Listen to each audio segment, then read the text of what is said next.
ഒക്കെ എത്ര ആളുകളുണ്ട് അള്ളാഹുവിന് വേണ്ടി നിസ്കരിക്കാൻ. അതിനനുസരിച്ചാണ് ഈ ഉമ്മത്തിന് അള്ളാഹു വിലയിടുന്നത്. ഈ ഉമ്മത്തിന് അള്ളാഹു നൽകുന്ന വില പ്രത്യേകിച്ച് സുബഹി നിസ്കാരത്തിന്റെ സ്വഫ് നോക്കിയിട്ടാണ്. സുബഹി പെരുന്നാക്ക് ആള് കൊള്ളാൻ വേണ്ടിയിട്ടാ പള്ളി വലുതാക്കല്.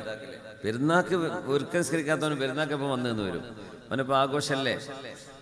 പക്ഷേ സുബഹി നിസ്കാരത്തിന് ഡെയിലി ആ നാട്ടിൽ മഹല്ലിൽ ഹാദറായ ആളുകൾ എത്ര പേര് വരുന്നുണ്ട്?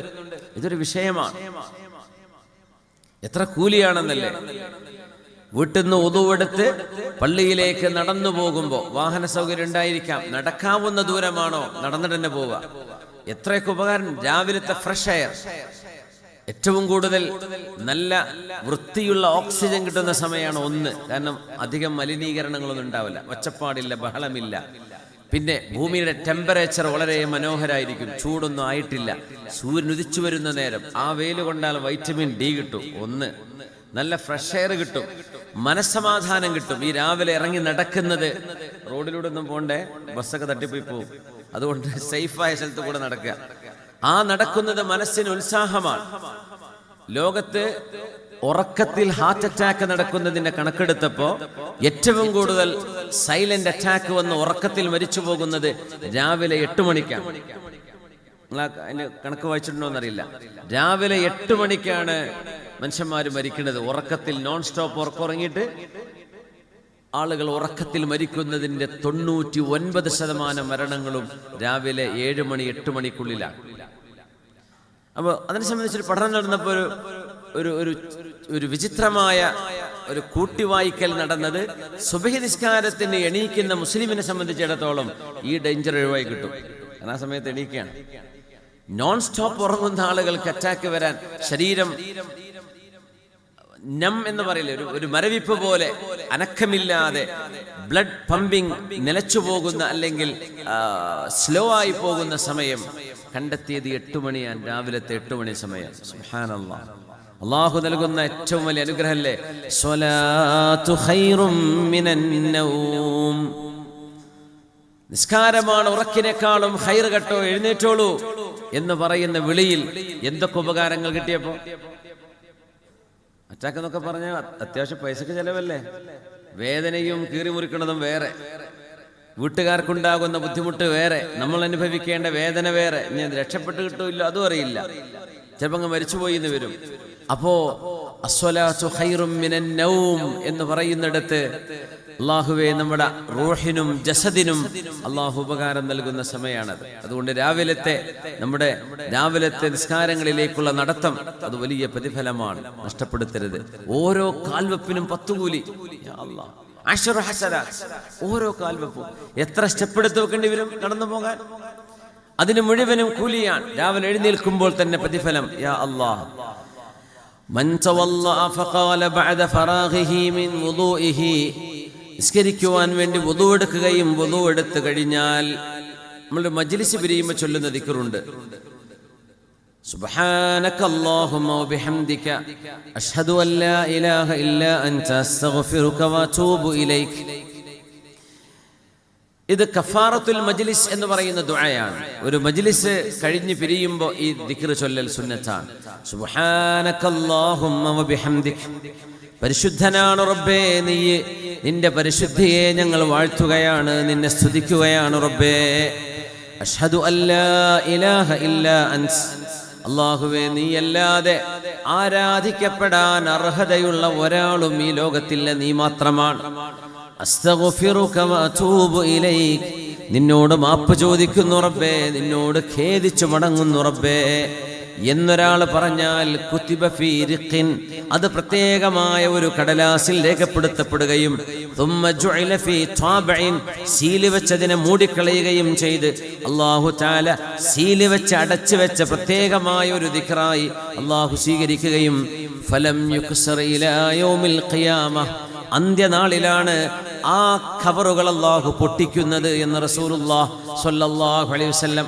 വുദൂ എടുത്ത് കഴിഞ്ഞിട്ട് ചൊല്ലേണ്ട ദിക്റുണ്ട്, ദുആ ഉണ്ട്. ആ ദുആഇന്റെ കൂടെ സുബ്ഹാനകല്ലാഹുമ്മ വബിഹംദിക അഷ്ഹദു അൻ ലാ ഇലാഹ ഇല്ലാ അൻത അസ്തഗ്ഫിറുക വഅതൂബു ഇലൈക് അത് അല്ലാഹു തആല സീല് വെച്ച് സ്റ്റാമ്പ് ചെയ്ത് മൂടി വെക്കുമെന്നാണ്. അത്രയും ഇമ്പോർട്ടന്റ് ആയ ദിക്റാണ് ഇത്. പൊട്ടിക്കുന്നത് സുബ്ഹാനല്ലാഹ് അന്ത്യനാളിലാണ്.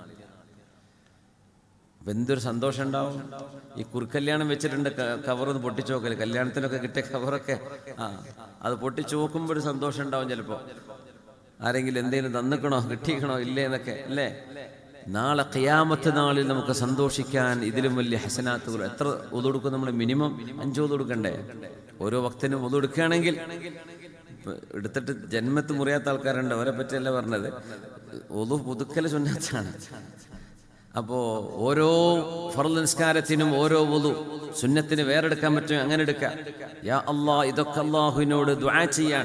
സുബ്ഹാനകല്ലാഹുമ്മ ബിഹംദിക് അഷ്ഹദു അല്ലാ ഇലാഹ ഇല്ലാ അൻത അസ്തഗ്ഫിറുക വഅതൂബു ഇലൈക്.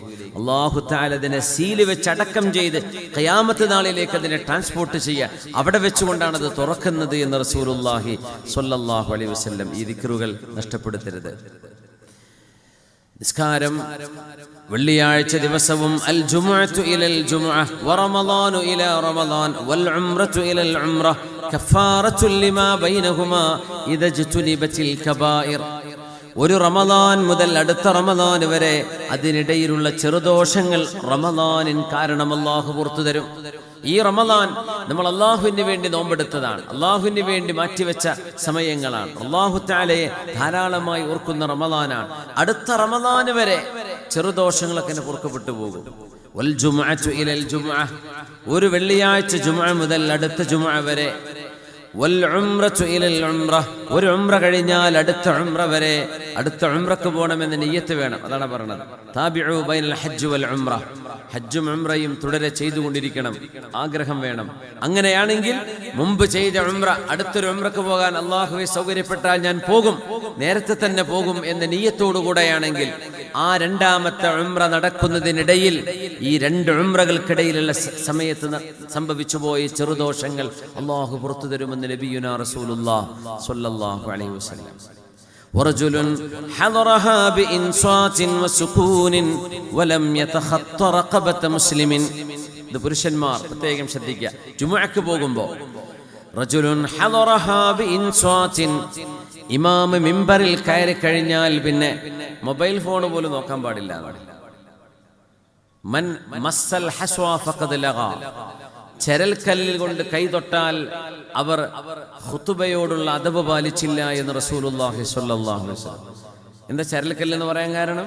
അന്ന് പള്ളിന്റെ ഉള്ളിൽ ചരൽക്കല്ലാണ്, ടൈലില്ല, കാർപ്പറ്റില്ല, ചരൽക്കല്ലായിരിക്കും. അതുകൊണ്ട് ആ കല്ല് തൊട്ടു വെറുതെ ഇങ്ങനെ മിനിസുണ്ടോ അല്ലേ എന്നൊക്കെ വെറുതെ നോക്കിയായിരിക്കും. അയാൾക്ക് പോലും ഖുതുബയുടെ കൂലി നഷ്ടപ്പെടുമെന്ന് നബിയുനാ റസൂലുള്ളാഹി സ്വല്ലല്ലാഹു അലൈഹി വസല്ലം. അപ്പോൾ മൊബൈൽ നോക്കിയാലോ എന്തായാലും പോകുന്ന ഉറപ്പല്ലേ? പേഴ്സ് എടുത്ത് നോക്കി, അല്ലെങ്കിൽ സീലിംഗ് മൊത്തം ഡിസൈനിങ് നോക്കിയിരിക്കുകയാണ്. ഇമാം ഖുതുബ തുടങ്ങിക്കഴിഞ്ഞാൽ ഫസ്അഉ ഇലാ ദിക്രില്ലാഹ്, അള്ളാഹുവിന്റെ ദിക്റാണ് നടക്കുന്നത്. ഇനി തിരിഞ്ഞില്ലെങ്കിലും കുഴപ്പമില്ല, ദിക്റാണത്, അള്ളാഹുവിനെ കുറിച്ചുള്ള സ്മരണയാണ്. മിണ്ടാണ്ടിരിക്കണം. ഖുതുബ ഓതുമ്പോൾ ഖുർആൻ ഓതാൻ പാടില്ലല്ലോ, അറിയാലോ. ചിലർ ഖുതുബ ഓതുമ്പോൾ അറിയാതെ അങ്ങ് തസ്ബീഹ് ചൊല്ലും, ചെല്ലാൻ പാടില്ല എന്നാണ്. ഖുതുബ നടക്കുമ്പോൾ തസ്ബീഹ് എല്ലാം പാടില്ല.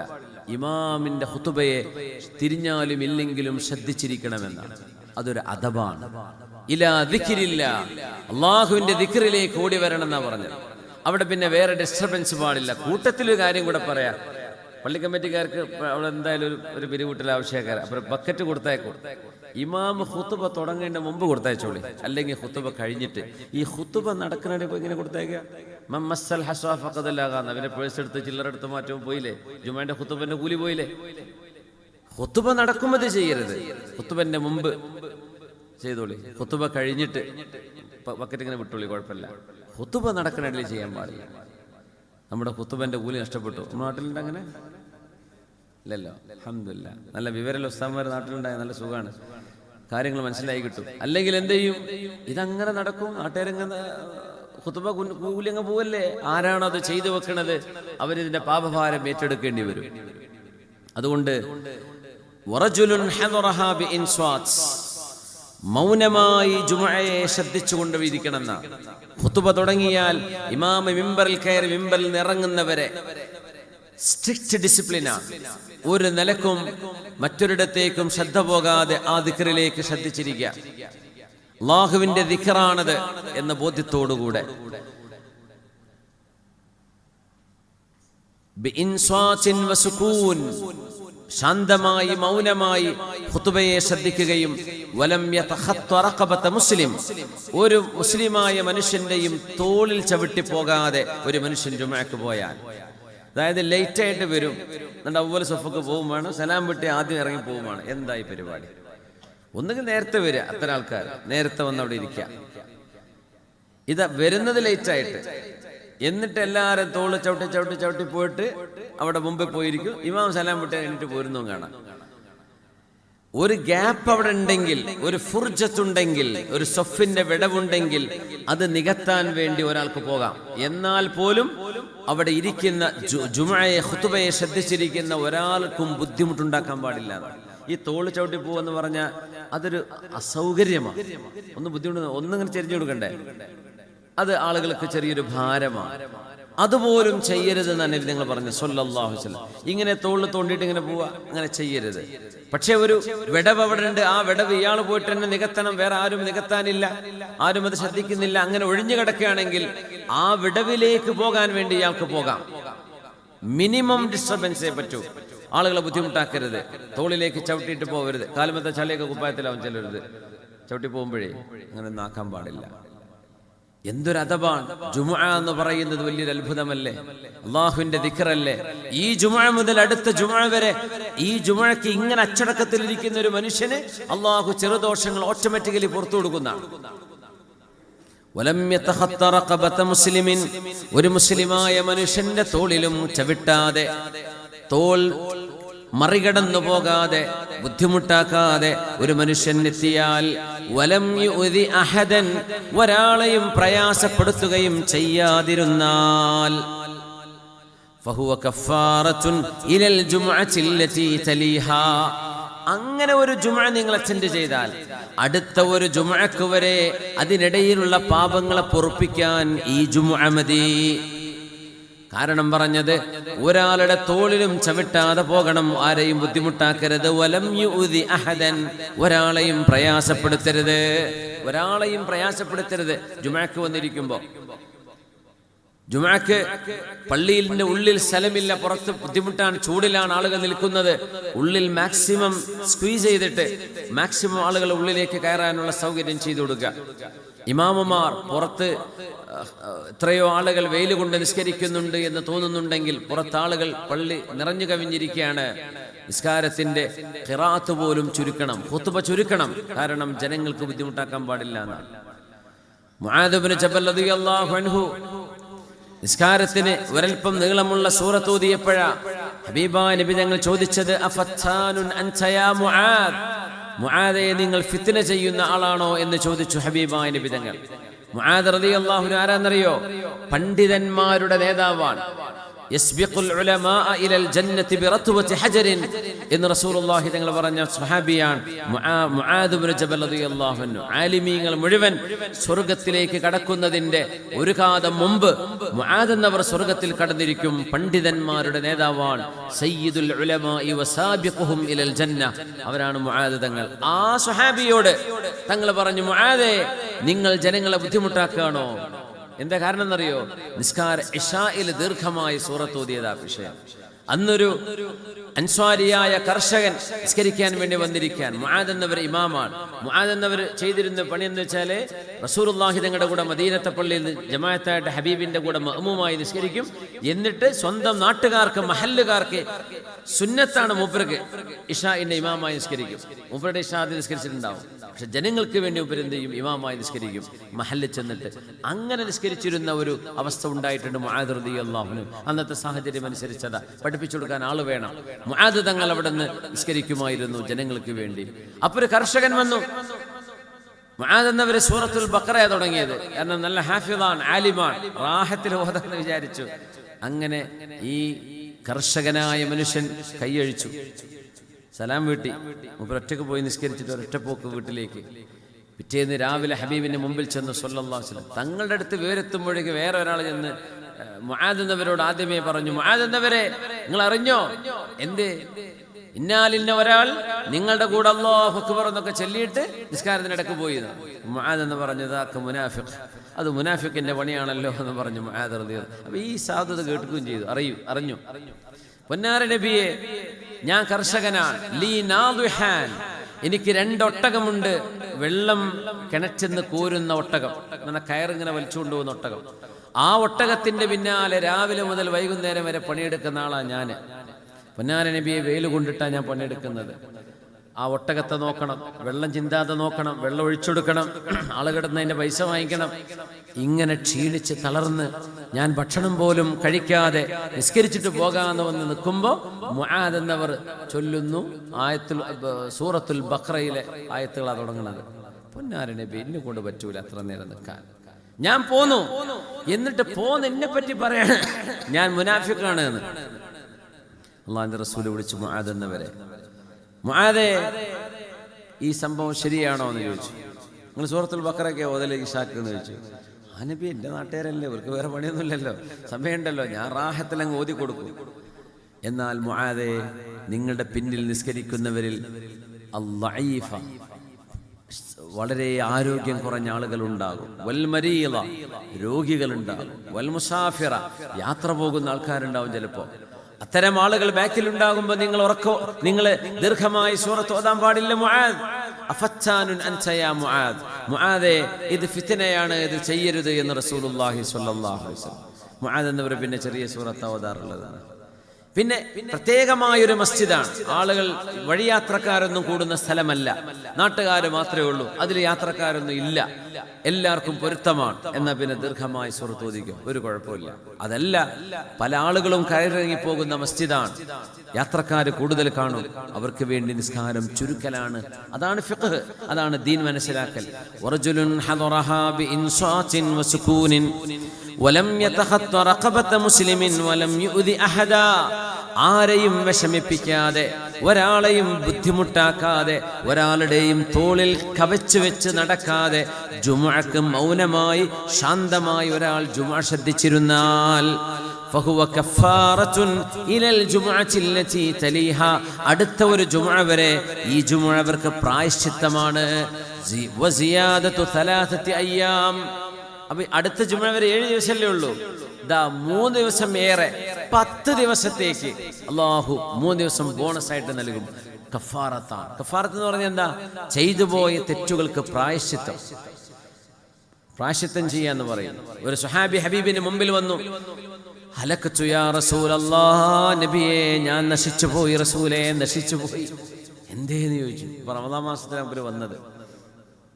എന്തേന്ന് ചോദിച്ചു. വാഖഅതു അഹ്ലി നഹാറ റമദാൻ, നബിയെ, റമദാനിന്റെ പകലിൽ ഞാൻ എൻ്റെ ഭാര്യന്റെ കൂടെ കടന്നു. കുളി വാജിബായി എന്നർത്ഥം.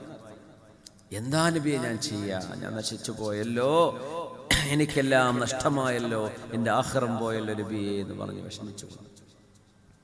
അഅ്തിഖ് റഖബതൻ, അതിന്റെ കഫാറത്ത് പറഞ്ഞെടുത്ത് പ്രായശ്ചിത്തം. എന്താ പ്രായശ്ചിത്തം? അഅ്തിഖ് റഖബതൻ, ഒരു അടിമയെ നിങ്ങൾ മോചിപ്പിക്കണം. മുഅ്മിനത്തായ ഒരു അടിമയെ മോചിപ്പിക്കണം. പൊന്നാര നബി, അടിമയൊക്കെ വാങ്ങണ എത്ര പൈസ വേണം? എൻ്റെ അടുത്താവുന്നില്ല. സും ഷഹ്റൈനി മുതതാബിഈൻ, 2 മാസം തുടർച്ചയായി നോമ്പെടുക്കണം. 60 നോമ്പ് കണ്ടിന്യൂസ്. എൻ്റെ ഇടക്ക് വിട്ടുപോയാൽ തലക്കന്ന് വീണ്ടും തുടങ്ങണം. നിക്കാഹ് കഴിഞ്ഞ് കൂട്ടിക്കൊണ്ടുവന്ന കുട്ടികളൊക്കെ ഉണ്ടാവും, ശ്രദ്ധിച്ചോളി. റമദാന്റെ പകലിലെങ്ങാനും ഇമാതിരി ഏർപ്പാട് തുടങ്ങിയാൽ 60 നോമ്പാ. ഓരോ നോമ്പിനും ലൈഫ് ടൈം മുഴുവൻ നോക്കേണ്ടി വരും.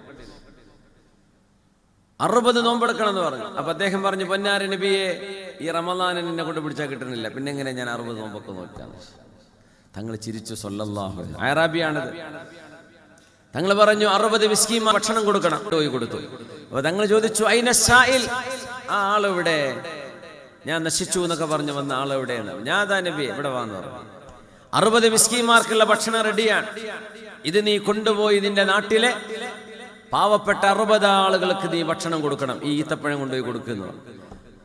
അലാ അഫ്ഖറ മിന്നി യാ റസൂലല്ലാഹ്, ഞങ്ങളെക്കാളും ദാരിദ്ര്യമുള്ളവർക്ക് കൊടുക്കണം എന്നാണോ പറയണത്? വല്ലാഹി മാ ബൈന ലാബതൈഹാ അഫ്ഖറ മിൻ അഹ്ലി ബൈതി, ഞങ്ങൾ താമസിക്കുന്ന നാട്ടിൽ ഞങ്ങളെക്കാളും ദാരിദ്ര്യം പിടിച്ച ഒരു വീട്ടുകാരനല്ല നബിയെ. എന്നാ പിന്നെ നിന്റെ വീട്ടുകാർക്ക് കൊണ്ടുപോയി കൊടുക്കുക എന്ന് പറഞ്ഞു സ്വല്ലല്ലാഹു അലൈഹി വസല്ലം. അയാൾ ചെയ്ത ആ ഒരു തെറ്റിന് പ്രായശ്ചിത്തമായി നബി തങ്ങൾ ഭക്ഷണം കൊടുക്കാൻ വേണ്ടി പറഞ്ഞ് മൂപ്പരെ പേർക്കാർക്ക് തന്നെ കൊടുത്തേക്കുന്നത്. അത് നിന്റെ പ്രായശ്ചിത്തമാണ് സ്വല്ലല്ലാഹു അലൈഹി വസല്ലം. അതായിരുന്നു ഹബീബുനാ റസൂലുള്ളാഹി സ്വല്ലല്ലാഹു അലൈഹി വസല്ലം. പ്രായശ്ചിത്ത കഫാറത്തുകളാണ്. കഫാറത്ത് എന്ന് പറഞ്ഞാൽ പ്രായശ്ചിത്തമാണ്. ഒരു ജുമുഅ മുതൽ അടുത്ത ജുമുഅ വരെ 3 ദിവസം ഏറെയും 10 ദിവസത്തേക്കുള്ള പ്രായശ്ചിത്തം ഒരു ജുമുഅ കൊണ്ട് അല്ലാഹു തആല നൽകും. മൻ ജാഅ ബിൽ ഹസനതി ഫലഹു അശ്റു അംസാലിഹാ. ആരെങ്കിലും ഒരു നന്മ ചെയ്യുകയാണെങ്കിൽ ആ നന്മയ്ക്ക് അല്ലാഹു 10 ഇരട്ടിയാണ് കൂലി നൽകുന്നത് എന്നല്ലേ നബി അല്ലാഹുവിന്റെ വചനം. ഇത് ഓതി റസൂലുള്ളാഹി സ്വല്ലല്ലാഹു അലൈഹി വസല്ലം. അല്ലാഹുവേ, ജുമുഅക്കുള്ള കൂലിയാണ്. പെണ്ണുങ്ങളെ സംബന്ധിച്ചിടത്തോളം അവരുടെ വീടുകളിലെ ഏറ്റവും സുരക്ഷിതമായ ഇരുട്ടുള്ള റൂമിൽ അവർ നിസ്കരിക്കുന്നതാണ് പുരുഷന്മാർ പള്ളിയിൽ പോയി നിസ്കരിക്കുന്നതിനേക്കാളും അവർക്ക് കൂലിയെന്ന് ഹബീബുനാ റസൂലുള്ളാഹി സ്വല്ലല്ലാഹു അലൈഹി വസല്ലം. നിസ്കാരം ജീവിതത്തിന്റെ ഒരു ആനന്ദമാണ്. ജീവിതത്തിന്റെ ഏറ്റവും വലിയ ആനന്ദം അള്ളാഹുവിന്റെ മുമ്പിൽ സുജൂദ് ചെയ്യലാണ്. ഇത് ബോധിച്ചവർക്ക്, അനുഭവിച്ചവർക്ക് രാത്രികാലങ്ങളിലെ നിസ്കാരം ഒഴിവാക്കാൻ കഴിയില്ല. തഹജ്ജുദിന് ഒരു മധുരമുണ്ട്. തഹജ്ജുദ് നിസ്കാരത്തിന്റെ ഒരു ആനന്ദമുണ്ട്. ആ ആനന്ദം മുഅ്മിനായ മനുഷ്യന് ലഭിച്ചു കഴിഞ്ഞാൽ വലിയ സങ്കടം തോന്നും അത് നഷ്ടപ്പെടുമ്പോൾ. അള്ളാഹുവിന്റെ ഹബീബ് സ്വല്ലല്ലാഹു അലൈഹി വസല്ലം തങ്ങൾ പറയുമായിരുന്നു, രാത്രികാലങ്ങളിൽ നിങ്ങളുടെ നിസ്കാരം നിങ്ങളുടെ ആരോഗ്യം നിലനിർത്തി തരും. പിന്നെ നിങ്ങൾക്ക് രോഗങ്ങൾക്ക് അല്ലാഹു ശിഫ തരും. രോഗങ്ങൾ വരാതിരിക്കും. അല്ലാഹുവിനത് പൊരുത്തമാണ്, സ്വർഗമാണ് അതിന്റെ പ്രതിഫലം. റസൂലുള്ളാഹി സ്വല്ലല്ലാഹു അലൈഹി വസല്ലം പറയാം, രാത്രി നിസ്കരിക്കുമ്പോഴേ ഉറക്കത്തിന് എഴുന്നേറ്റ് നമ്മൾ പെട്ടെന്ന് 2 റക്അത്ത് നിസ്കരിക്കട്ടെ എന്ന് വിചാരിക്കും. അപ്പൊ ബ്രഷ് ചെയ്യാതെ ആയിരിക്കും നിസ്കരിക്കാൻ പോവാ. ഒരു കാര്യം ചെയ്യണം, ബ്രഷ് ചെയ്തിട്ടേ നിസ്കരിക്കാവൂ. അങ്ങനെ ഒരു ശീലം ഉണ്ടാക്കുക, അത് സുന്നത്താണ്. മൻ ഖാമ ഇദാ ഖാമ അഹദുകും യുസല്ലി മിനൽ ലൈലി ഫൽയസ്തക്. നിങ്ങൾ ആരെങ്കിലും രാത്രിയിൽ എഴുന്നേറ്റ് നിസ്കരിക്കുകയാണെങ്കിൽ, തഹജ്ജുദ് നിസ്കരിക്കുകയാണെങ്കിൽ, ഫൽയസ്തക്, മിസ്വാക്ക് ചെയ്യണം. മിസ്വാക്ക് ചെയ്യണം. എന്തുകൊണ്ട്? ഫഇന്ന അഹദകും ഇദാ ഖറഅ ഫീ സ്വലാത്തിഹി, നിങ്ങൾ നിസ്കാരത്തിൽ ഖുർആൻ ഓതാൻ തുടങ്ങിയാൽ, വളഅ മലകുൻ ഫാഹു അലാ ഫീഹി, ഓതുന്ന ആളിന്റെ വായയോട് അള്ളാഹുവിന്റെ മലക്കിന്റെ വായ ചേർത്ത് വെക്കുമെന്ന് റസൂലുള്ളാഹി സ്വല്ലല്ലാഹു അലൈഹി വസല്ലം. വലാ യഖ്റുജു മിൻ ഫീഹി ഷൈഉൻ ഇല്ലാ ദഖല ഫമൽ മലക്, വായയിൽ നിന്ന് എന്ത് പുറപ്പെട്ടാലും അത് മലക്കിന്റെ വായയിലേക്ക് ആവുന്നുണ്ട് എന്നും റസൂലുള്ളാഹി സ്വല്ലല്ലാഹു അലൈഹി വസല്ലം തങ്ങൾ പറയുമായിരുന്നു, ഫഇന്നൽ മലായിക തതഅദ്ദാ മിമ്മാ യതഅദ്ദാ മിൻഹു ബനു ആദം. മനുഷ്യർക്ക് വെറുപ്പുള്ളത്, ബുദ്ധിമുട്ടുള്ളത് മലക്കുകൾക്കും ബുദ്ധിമുട്ടാണ്. വായനാറ്റം മനുഷ്യർക്ക് ബുദ്ധിമുട്ടല്ലേ, എന്ന പോലെ മലക്കുകൾക്കും ബുദ്ധിമുട്ടാണ്. നിങ്ങൾ രാത്രി തഹജ്ജുദിന് എഴുന്നേറ്റ് നിസ്കരിക്കുമ്പോൾ അള്ളാഹുവിന്റെ മലക്കുകൾ അവരുടെ വായ നിങ്ങളുടെ വായയോട് ചേർത്ത് വെക്കും ഖുർആൻ ഓതുമ്പോൾ. അപ്പോൾ വായയിൽ നിന്ന് മോശപ്പെട്ട ഗന്ധമുണ്ടാവരുത്. അതുകൊണ്ട് നിങ്ങൾ ആരെങ്കിലും രാത്രി നിസ്കരിക്കാൻ എഴുന്നേറ്റാൽ ഫൽയസ്തക്, മിസ്വാക്ക് ചെയ്യണമെന്ന് റസൂലുള്ളാഹി സ്വല്ലല്ലാഹു അലൈഹി വസല്ലം. അതൊരു ശീലമാക്കുക.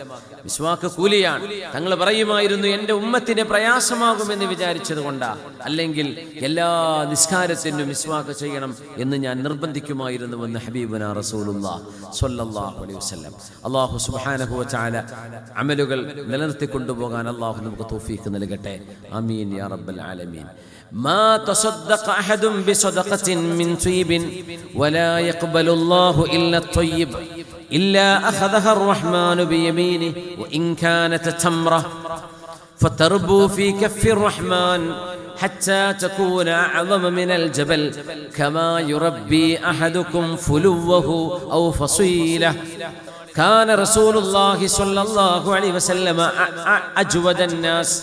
ജനങ്ങളിൽ വെച്ച് ഏറ്റവും കൂടുതൽ ദാനം ചെയ്തവരാണ് റസൂലുള്ളാഹി സ്വല്ലല്ലാഹു അലൈഹി വസല്ലം. ഏറ്റവും വലിയ ദാനശീലം ഹബീബിൻ്റെതാണ്.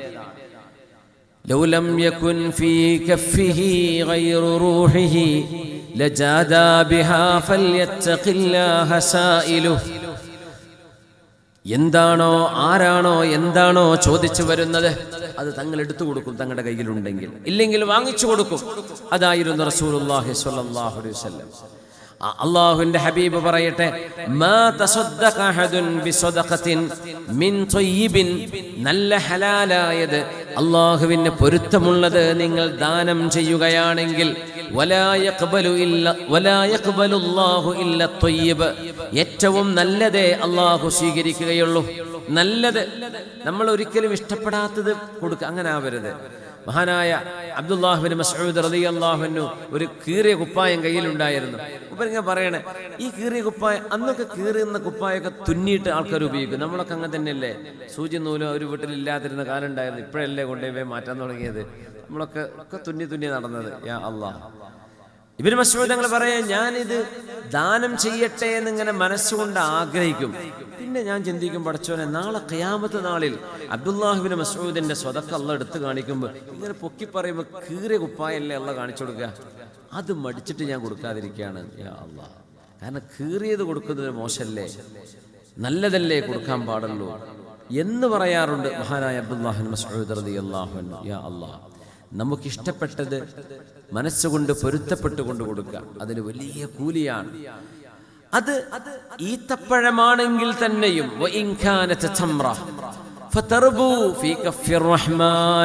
കാരുണ്യവാനായ അള്ളാഹുവിന്റെ റഹ്മത്തിന്റെ കരങ്ങളിൽ ആ ദാനം വർദ്ധിച്ചുകൊണ്ടിരിക്കും. അത് കൊടുത്താൽ ഒരു 10 രൂപ കൊടുത്തു, 100 രൂപ, 1000 രൂപ കൊടുത്തു, 1,00,000 കൊടുത്തു, അത് അതായിട്ട് മാത്രം നിൽക്കുകയല്ല, അതിനെ അള്ളാഹു വളർത്തും.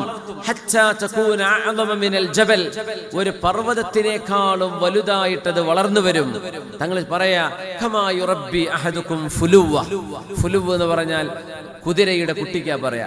കുതിരയുടെ കുട്ടിയെ നിങ്ങൾ തീറ്റ കൊടുത്ത് വളർത്തിയ കുഞ്ഞ് വലുതായി ഒരു വലിയ കുതിരയായി മാറുന്നില്ലേ എന്നതുപോലെ നിങ്ങളുടെ ചെറിയ ദാനം അള്ളാഹു വളർത്തി മല പോലെ ഉയർന്നതായി റബ്ബ് കൊണ്ടുവരുമെന്ന് നബിയുനാ റസൂലുള്ളാഹി സ്വല്ലല്ലാഹു അലൈഹി വസല്ലം.